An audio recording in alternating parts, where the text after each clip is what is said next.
Selamat pagi Bu Nona. Selamat pagi Bu Juni. Ada apa Bu?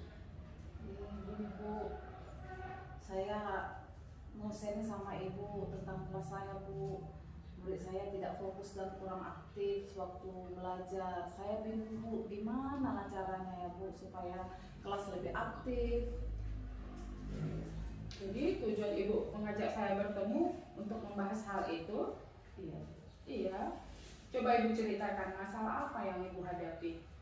Ketika saya membuka pelajaran, menjelaskan di depan, murid saya kurang aktif. Mereka sibuk dengan kesibukan masing-masing. Ada yang menghayal, ada yang berbicara dengan temannya. Jadi apa yang saya sampaikan itu mereka tidak ada yang mendengar. Jadi mereka terkesan cuek gitu ya Bu, kurang fokus. Memang itu semua menjadi masalah kita sih Bu. Saya juga pernah mengalami hal seperti itu. Jadi apa hal-hal yang sudah Ibu lakukan selama ini di kelas? Biasanya saya melakukan ceramah, membaca dan menjelaskan sebentar aja gitu. Kemudian saya suruh menulis. Oh, jadi itu yang membuat mereka mungkin kurang fokus ya Bu, kurang perhatian ya. Itu dari identifikasi yang saya lakukan sama Ibu sekarang ini, murid Ibu ingin mungkin pembelajaran yang bervariasi, dia monoton, nggak suka gitu lah kira-kira ya Bu ya. Jadi kalau kira-kira Ibu punya pemikiran atau punya ide nggak apa yang bisa menarik perhatian mereka? Mungkin sebaiknya sebelum mulai pelajaran itu saya pengennya mau melakukan ice breaking, kemudian diskusi kelompok, ada kuis mungkin, atau adanya media pembelajaran, atau games gitu ya Bu ya, supaya menarik perhatian dan semangat murid supaya lebih aktif lagi dalam belajar. Wah, banyak ternyata ide Ibu ya, ice breaking, diskusi. Nah, itu Ibu sudah bisa tersenyum. Tadi begitu suntuknya kelihatan, ternyata di dalam diri Ibu ada ide Ibu itu. Tapi Bu, kalau saya rasa untuk tahapan awal, Ibu jangan lakukan semua. Kira-kira yang mana yang lebih dulu yang ingin Ibu lakukan? Karena anak itu kan kita harus perlahan Bu, jangan langsung kita kasih untuk yang terlalu wah atau terlalu apa gitu. Ibu kira-kira yang mana? Yang Mungkin awalnya cocoknya untuk memulai pembelajaran itu ada ice breaking ya Bu ya, iya. supaya dimulai dengan semangat. Kemudian games mungkin atau quiz, games, atau quiz, ya mungkin itulah dulu untuk prosesnya yang pertama. Wah, saya sangat setuju dengan ide yang Ibu tampilkan ini Bu. Saya pun merasa itu cara-cara yang jitu untuk menarik perhatian mereka. Kira-kira kapan Ibu akan melakukannya? Kalau bisa secepatnya Bu. Setelah dari sini mungkin saya mulailah mencari-cari caranya. Kemudian kalau bisa besoknya sudah saya lakukan. Sudah dilakukan ya Bu. Untuk melakukan rencana aksi Ibu ini kira-kira Ibu perlu bantuan nggak? Mungkin saya akan minta bantuan kepala sekolah atau mungkin juga sama Ibu, karena saya lihat kan selama ini Ibu dan muridnya itu aktif, mereka lebih semangat daripada murid saya. Oh gitu ya Bu. Jadi kalau untuk kepala sekolah kira-kira Ibu mau bicara apa? Mungkin kan saya akan mau melakukan itu ice breaking, itu kan perlu apa namanya internet, kemudian laptop, ada juga apa namanya Bu, Infokus. Itu mungkin saya pengen minta bantuan dari Ibu Kepala izin inventaris, penggunaan inventaris ya Bu ya. Ya saya rasa masalah kita sudah hampir terpecahkan ya Bu, karena itu menjadi beban juga untuk kita semua yang di sini. Tapi Ibu melihat kelas saya lebih aktif, ya saya memang melakukan hal itu. Tadi saya mencoba menggali apa yang ada di, ternyata Ibu memperhatikan apa yang saya lakukan dan saya sangat senang untuk hal itu. Ya, jadi sekarang bagaimana perasaan Ibu? Ya, saya sangat bahagia, saya senang Bu. Jadi buat Ibu Nona, terima kasih. Ternyata saya sudah lega, ternyata selama ini saya kurang aktif atau gimana ya, Sebenarnya saya tahu tapi saya tidak melakukannya. Makanya untuk hari ini saya udah mulailah mencoba seperti yang Ibu Nona lakukan atau seperti yang saya sampaikan. Iya, itu Bu, yang perlu Ibu harus percaya diri pada diri Ibu sendiri, bahwasanya Ibu mempunyai kemampuan untuk hal itu. Sudah ya Bu? Oke. Jangan susah-susah, jangan suntuk-suntuk. Kita di sini tidak sendiri. Kita harus sama-sama bekerja dan semangat. Sip? Just Makasih ya Bu. Ya. Oke, baiklah. Nah, ini tadi praktek coaching yang dibawakan oleh Ibu Nona sama Bu Juni ya. Iya. Iya, oke. Nah, langkah-langkah dalam model Tirta itu ada 4, yaitu tujuan. Tadi sudah saya dengar Ibu menyampaikan tujuan coaching, kemudian identifikasi juga sudah melalui pertanyaan-pertanyaan pemantik dari Ibu Nona. Kemudian rencana aksi juga sudah terlihat. Kemudian tanggung jawab juga sudah terlihat. Alhamdulillah hari ini praktek coachingnya berjalan dengan lancar dan mudah-mudahan praktek coaching ini sering dipraktekkan, Iya. bukan hanya kepada rekan kerja tetapi juga kepada peserta didik, karena setiap peserta didik pasti ada masalah. Nah, jadi masalah itu dari peserta didik, kemudian strateginya juga pemecahan masalah itu pun juga dari peserta didik. Itulah makanya manfaat coaching ini sangat-sangat banyak untuk kita sebagai pendidik. Terima kasih Ibu Nona dan Ibu Juni atas waktunya. Sampai bertemu di lain waktu. Terima kasih Cikgu. Oke Ibu, kita tadi sudah praktek coaching ya, dimana tadi prakteknya alhamdulillah bagus. Mudah-mudahan itu bisa dipraktekkan dalam keseharian ketika kegiatan belajar mengajar ya Bu ya. Nah, untuk Ibu Juni,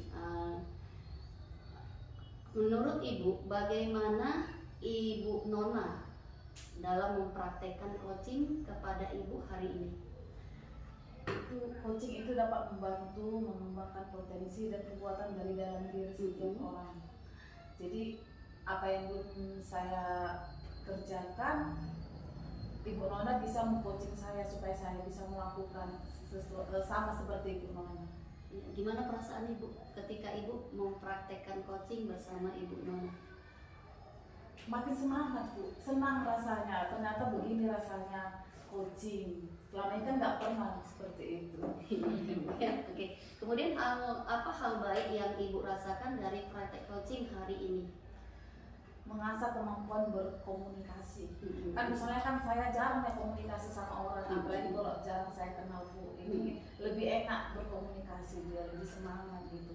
Terus mampu menjadi pendengar yang baik, ya yang mungkin yang kita dengar itu yang baik yang perlu diterapkan gitu. Iya, oke. Kemudian jika ada hal yang perlu dikembangkan, bagian mana yang menurut Ibu yang perlu dikembangkan dan ditindaklanjutkan? Percaya diri, Ya, kemudian mampu memberikan motivasi, iya, kemudian ya perasaan lega dan bahagia. iya. Kemudian berani untuk mencoba hal-hal yang baru yang bermanfaat untuk yang diri belum sendiri. pernah dilakukan, mungkin akan dilakukan. Iya, oke, makasih Ibu Juni. Nah, kita lanjut sama Ibu Nona ya. Nah, kemudian menurut Ibu Nona apa saja hal baik dari praktek coaching yang sudah dilakukan pada hari ini?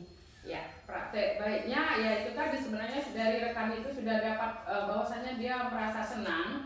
Saya di situ juga merasa saya berarti pertanyaan yang saya berikan sudah tepat gitu. Perasaan saya tepat sasaran begitu Cikgu. Oke, kemudian apa saja hal yang menurut Ibu perlu ditingkatkan dari praktek coaching hari ini? Ya, yang perlu ditingkatkan ya komunikasi, baru keakraban, baru rasa percaya diri itu perlu sangat ditingkatkan. Baru yang paling penting bagi saya selama menjadi coach itu bisa menjadi pendengar yang baik. Iya. Oke. Kemudian bagaimana perasaan Ibu setelah melakukan praktek coaching pada rekan Ibu hari ini?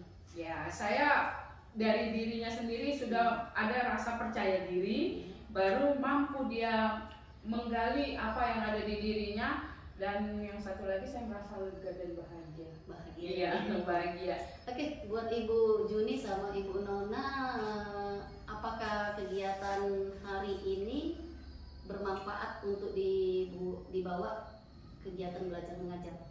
Tentu saja sangat bermanfaat. Ada nggak ide ingin menerapkannya nanti setelah hari ini? Ada. Oke, nanti saya tunggu ya Bu ya. Iya. Oke, makasih ya Ibu Juni dan Ibu Nona. Kita lanjut ke diskusi kita ya bersama Ibu Nona. Oke, Bu. Oke. Aku udah. Ya. Oke, assalamualaikum warahmatullahi wabarakatuh. Waalaikumsalam, Ibu. Apa kabarnya Ibu Nona? Alhamdulillah baik. Iya, tidak terasa ya hari ini kita pendampingan individu 4 ya Bu Nona ya. Nah, ada beberapa yang ingin kita diskusikan atau yang ingin Ibu Nona tanya ya. Yang pertama itu diskusi observasi kelas oleh rekan sejawat dengan beberapa pertanyaan yang akan saya sampaikan kepada Ibu Nona.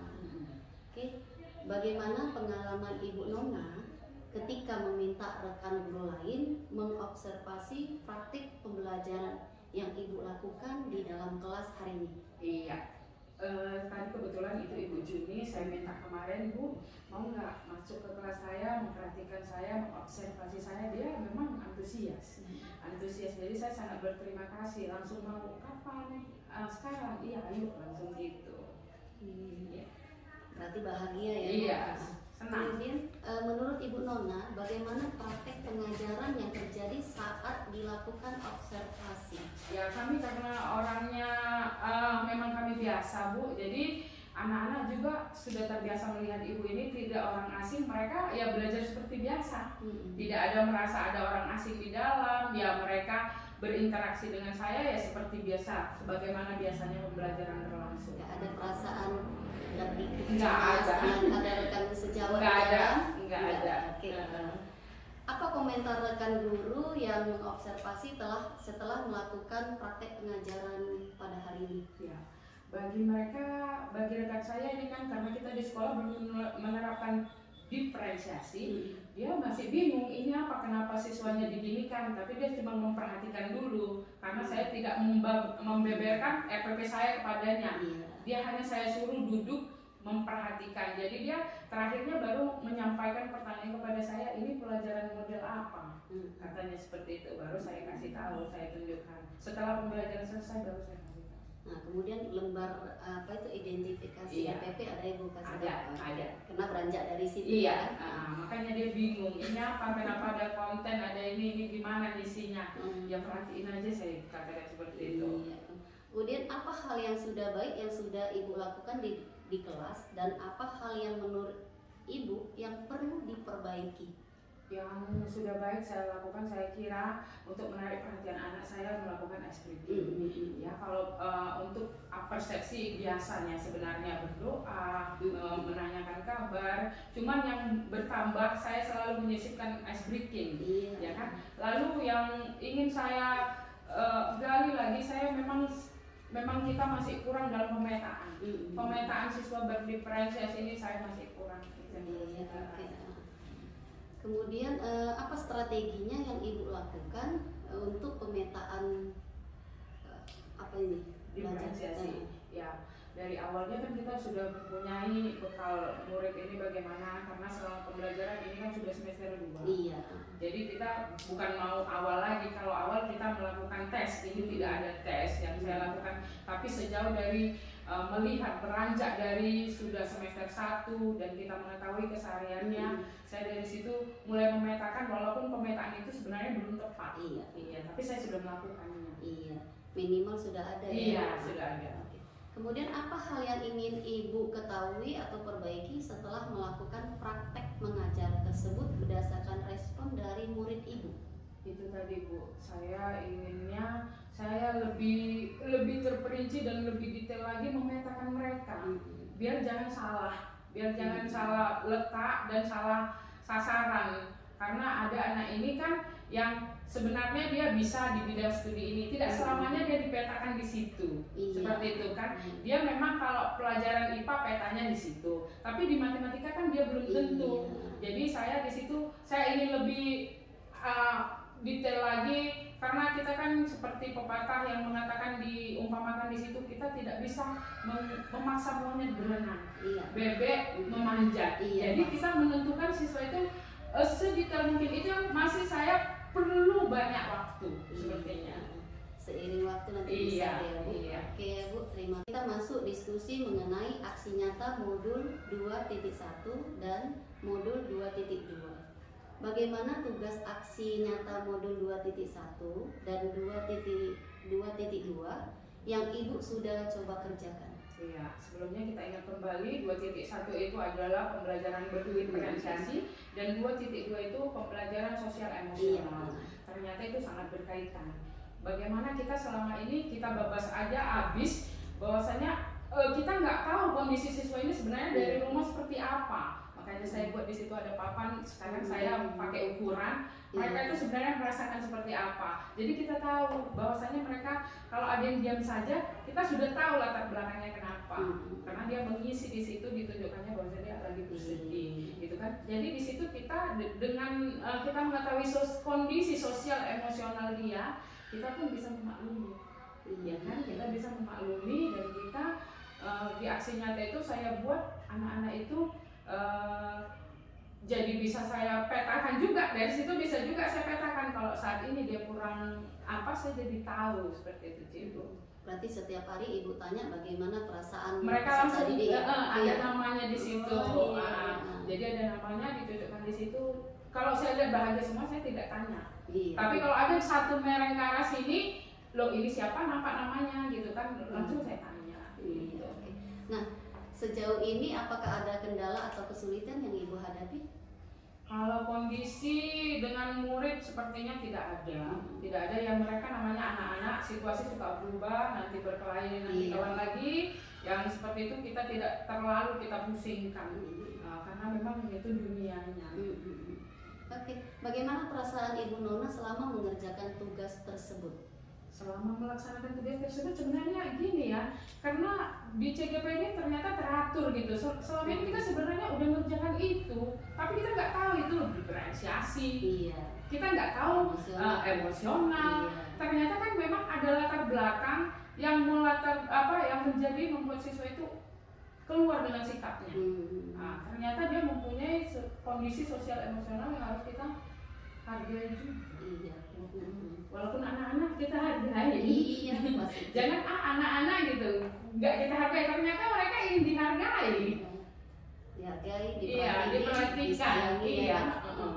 Kemudian apa hal yang bisa Ibu ambil dari pelajaran mengerjakan tugas tersebut? Ya, ternyata tugas ini sangat membantu, menambah pengalaman, membantu membuka cakrawala, ya kan? Oh, ternyata memang kita seperti yang pertama diungkapkan oleh Ki Hajar Dewantara, berfokus pada siswa. Ya iya, memang intinya kita ke sekolah ini ngapain? Kita ngajar ngapain? Ya memang untuk siswa, gitu loh. Jadi kita terbuka pikiran, kita kenapa sih harus meta-metakan siswa? Harus tahu kondisi keadaannya. Itulah kita disuruh, katanya istilahnya menghamba pada murid, gitu kan? Artinya kita tidak boleh ya, selama ini metode kita itu metode bukan ceramah, kasih tugas, suruh, tungguin nilai. Kita nggak disuruh seperti itu lagi. Kita tanya deh kenapa hari ini berbeda, kenapa apa yang melatar belakang kita harus bisa jadi temannya. Saya rasa seperti itu. Kemudian apa rencana atau perbaikan kedepannya berdasarkan aksi nyata tersebut? Ya, saya mulailah Cikgu, karena selama ini kan saya nggak bisa bikin RPP gitu. Jadi selama ini jadinya saya bisa, udah 4 RPP diferensiasi, maksudnya yang pembelajaran itu bukan diferensiasi saya buat sudah saya bisa gitu. Saya bagikan walaupun tidak sempurna, tidak seperti yang diharapkan. Istilahnya saya sudah bisa memetakan murid itu kemampuan tinggi, kemampuan sedang, kemampuan rendah. Itu ya. Kemudian manfaatnya juga inilah nanti yang berkaitan dengan merdeka belajar. Apalagi Merdeka Mengajar. Semua yang kita pelajari di modul 1, modul 2, dan modul 3 ini ada di Merdeka Mengajar. Arahnya ke situ. Karena kita Merdeka Mengajar berarti kita yang menentukan arah kemana kelas kita ini, dan makanya saya ingin lebih membuat lagi RPP ini. Iya. Oke. Kemudian aksi nyatanya sudah Ibu laksanakan kan di sekolah ini? Sudah. Aksi nyata sudah saya buat, sudah saya tayangkan juga di channel YouTube tentang yang coaching tadi sudah, tentang pembelajaran berdiferensi sudah, PSE sudah. Nah, dari yang Ibu sudah lakukan ini, kemudian implementasikan ke rekan kerja Ibu, kira-kira rekan kerja Ibu udah mau mulai bergerak nggak? Ya, saya rasa mau, apalagi yang dekat-dekat sekitar saya ini kayak yang tadi udah saya panggil, mereka pun senang. Saya tanya sama guru kelas 5, ini kakak buat apa? Katanya buat RPP. Kenapa RPP-nya seperti itu? Saya kasih tahu.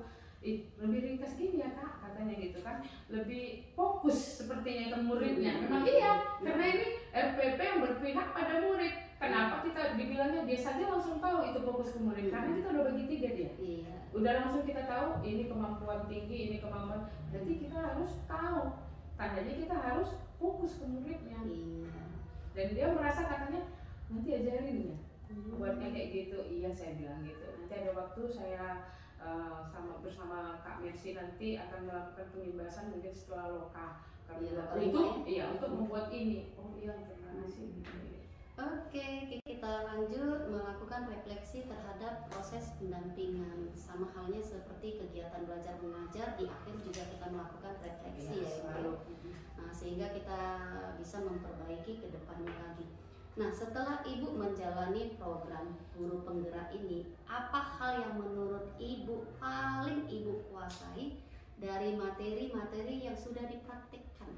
Ya, yang pertama saya menguasai coaching. Ya, saya bersama rekan CGP saya sudah pernah jadi coaching, pernah menjadi coach, pernah juga menjadi pengamat. Jadi segala posisi itu sudah kami lakukan dan kami berpraktek secara langsung di depan PP dan fasilitator saat itu direkam.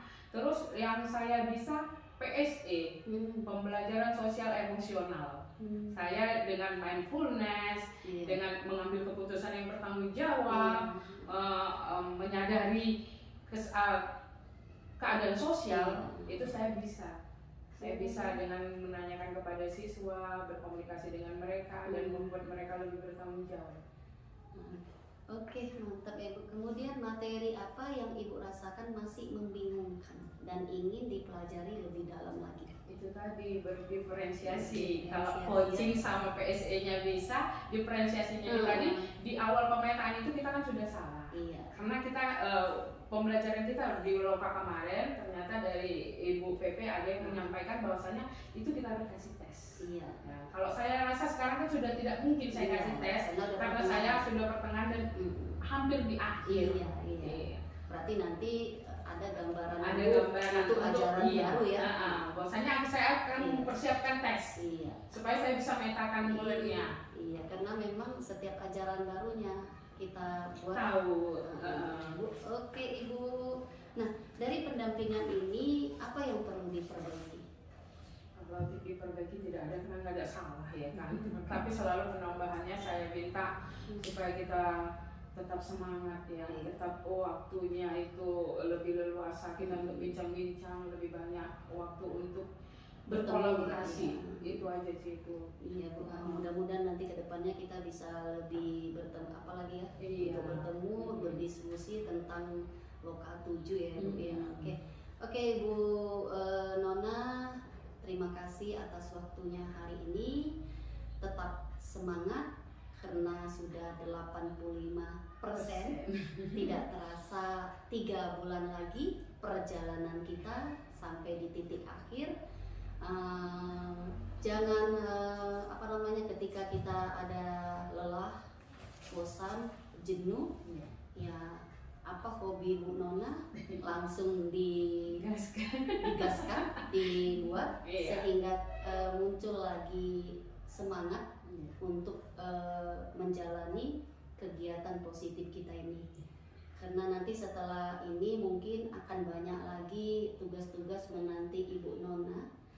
Seperti bisa juga nanti Ibu Nona mengikuti seperti kayak kami seleksi pengajar praktik, ya kan? Kami bisa juga tetap menjadi pengajar praktik apabila sudah lulus ataupun ikut seleksi fasil. Semangat cikgu. Semangat ya. Iya. Oke. Dan satu lagi, jangan lupa hal sekecil apapun itu memang manfaatnya ada sama kita bagi dengan sama orang lain. Walaupun kadang kita bagi itu mungkin ada yang positifnya, ada yang negatifnya, ya namanya Ada hidup. berkenan, ada yang tak berkenan. Namanya hidup. Iya. Pokoknya jangan bosan untuk berbagi. Oke Bu Nona ya, saya ucapkan banyak terima kasih. Assalamualaikum warahmatullahi wabarakatuh. Waalaikumsalam warahmatullahi wabarakatuh. Ini kita belajar zat tunggal dan zat campuran. Oke? Zat tunggal itu zat murni, hanya terdiri dari satu unsur. Contohnya seperti yang ada di buku, air apa? Gula, terus garam, terus minyak itu zat murni, ya. Oke, minyak boleh. Terus apa lagi? Emas, perak, dan lain-lain ya. Oke. Kalau zat campuran terdiri dari 2 atau lebih unsurnya. Jadi dia tidak tunggal. Misalkan air tambah gula, air tambah kopi, air tambah minyak, ya, itu dia. Lalu zat campuran ini terdiri dari 2 jenis. Yang pertama dikatakan homogen, sejenis, dia akan larut, tidak bisa dipisahkan. Contohnya apa? Air dengan gula. Terus apa? Air dengan garam. Terus air dengan sirup. Jadi kalau sirup itu apakah zat tunggal apa campuran? Sirup. Campuran itu sudah berupa air dan ekstrak buah-buahan, ya kan? Dan ekstrak buah-buahan. Jadi kalau heterogen dia berbeda jenis, tidak larut. Coba siapa tahu? Apa contohnya? Siapa tahu? Minyak. Coba Tommy. Apa? Minyak. Minyak sama Air tambah minyak. air. Terus apa lagi? Siapa tahu? Emas sama air. Air emas gitu. Siapa lagi bisa? Fatir? Air tambah pasir. Air tambah pasir. Ya, bisa saja dia larut saat kita larutkan, tapi dia akan bisa lagi dipisahkan. Ya, nanti kita setelah ini akan melakukan percobaan. Kalian sudah Ibu suruh membawa alat-alat dan bahannya dan kita bagi dalam kelompok. Ayo, silakan dikeluarkan.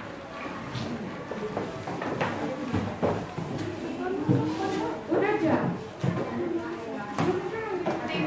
Jangan. Iya, di kaca nak.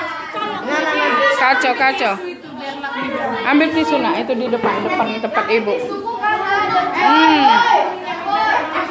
Ayo, larutkan. Ini garam kan? Sudah nak? Sudah apa belum? Kelompok A sudah nak? Sudah dilarutkan? Sudah?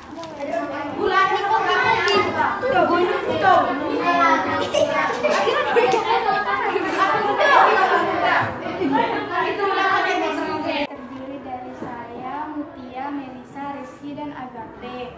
Kami ingin melakukan presentasi percobaan. Ya, silakan nak. Ini heterogen. Apa itu? Kopi dan air. Kopi dengan air, heterogen. Ayo, yang lain setuju? Iya, yuk. Ini minyak dan air heterogen. Minyak dengan air, heterogen, yuk. Ini pewarna dengan air homogen. Iya. Terus? Ini garam dengan air homogen. Iya. Terus? Ini sirup dengan air homogen. Terus? Dan ini gula dengan air homogen. Iya. Sekian? Sekian dan terima kasih. Rekan-rekan saya Evan, Tasya, dan Alwi. Ini hasil kerja. Ini hasil kerja kelompok kami. Ini minyak dicampur air heterogen. Kasih sama Tasya, awas tumpah. Ini garam dicampur air homogen. Iya. Larut ya. Ini pasir dicampur air heterogen. Iya. Tidak larut. Ini kopi dicampur air heterogen. Ya. Ini sirup dicampur air homogen. Lalu? Dan yang terakhir garam dicampur air homogen. Ya, sekian. Sekian, terima kasih. Tepuk tangan untuk kelompok anak-anak. Kita ice breaking dulu, berdiri semuanya. Berdiri. Ya. Kita ice breaking. Marina menari ya. Marina menari. 1, 2, 3. Ya. Marina menari di atas menara. Di atas menara. Marina menari. Marijo menari di atas menara. Marijo menari di atas menara. Marina di atas menara. Marina menari di atas menara. Marijo, Marina, Marijo, Marina menari, menari di atas menara. Oke,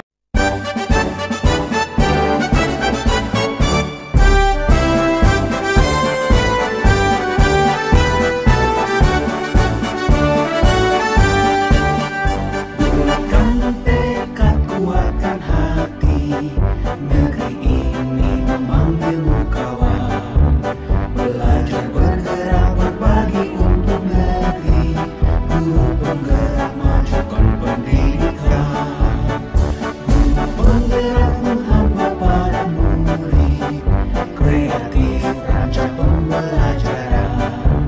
Hargai potensi, tingkatkan prestasi. Lahirkan profil pelajar Pancasila. Belajar bergerak berbagi untuk negeri. Kita menjalin kolaborasi. Belajar bergerak berbagi untuk negeri. Demi bakti pada Ibu Pertiwi.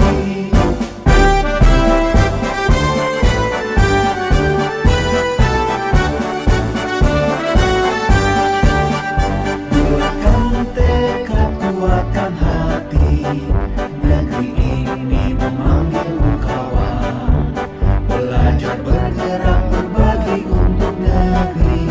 Guru penggerak majukan pendidikan. Guru penggerak